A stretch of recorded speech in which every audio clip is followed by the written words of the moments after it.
Albert Einstein once said, everybody's a genius. But if you judge a fish by its ability to climb a tree, it will live its whole life believing that it is stupid. Ladies and gentlemen of the jury, today on trial we have modern day schooling. Glad you could come. Not only does he make fish climb trees, but also makes them climb down and do a 10-mile run. Tell me, school, are you proud of the things you've done?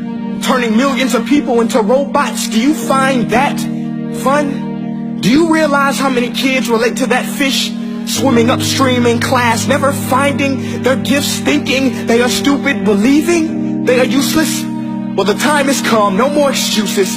I call school to the stand and accuse him of killing creativity, individuality, and being intellectually abusive. He's an ancient institution that has outlived his usage.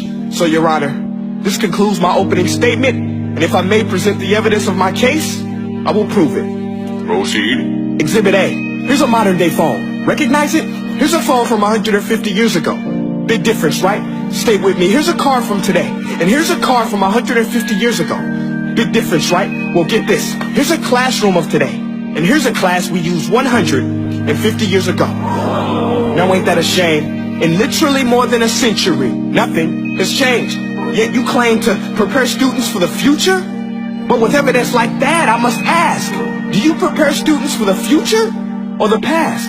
I did a background check on you and let the record show that you were made to train people to work in factories, which explains why you put students in straight rows, nice and neat, tell them sit still, raise your hand if you want to speak, give them a short break to eat, and for 8 hours a day tell them what to think. Oh, and make them compete to get an A letter which determines product quality, hence grade A of meat. I get it. Back then, times were different. We all have a past. I myself am no Gandhi. But today, we don't need to make robot zombies. The world has progressed. And now we need people who think creatively, innovatively, critically, independently, with the ability to connect. See, every scientist will tell you that no two brains are the same. And every parent with 2 or more children will confirm that claim.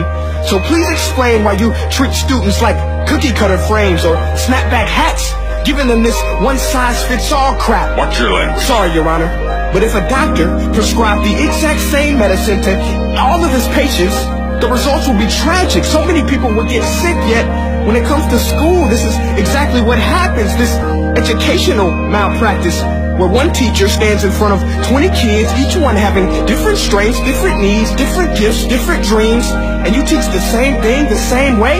That's horrific. Ladies and gentlemen, the defendant should not be acquitted. This may be one of the worst criminal offenses ever to be committed. And let's mention the way you treat your employees. Objection. Overruled. I want to hear this. It's a shame. I mean, teachers have the most important job on the planet, yet they're underpaid? No wonder so many students are short-changed. Let's be honest. Teachers should earn just as much as doctors, because a doctor can do heart surgery and save the life of a kid. But a great teacher can reach the heart of that kid and allow him to truly live. See, teachers are heroes that often get blamed, but they're not the problem. They work in a system without many options or rights. Curriculums are created by policymakers, most of which have never taught a day in their life. Just obsessed with standardized tests. They think bubbling in a multiple choice question will determine success. That's outlandish. In fact, these tests are too cruel to be used and should be abandoned, but don't take my word for it. Take Frederick J. Kelly, the man who invented standardized testing, who said, and I quote, "These tests are too cruel to be used and should be abandoned." Ladies and gentlemen of the jury, if we continue down this road, the results will be lethal. I don't have much faith in school, but I do have faith in people. And if we can customize healthcare, cars, and Facebook pages, then it is our duty to do the same for education, to upgrade and change and do away with school spirit, because that's useless. Unless we're working to bring the spirit out of each and every student, that should be our task.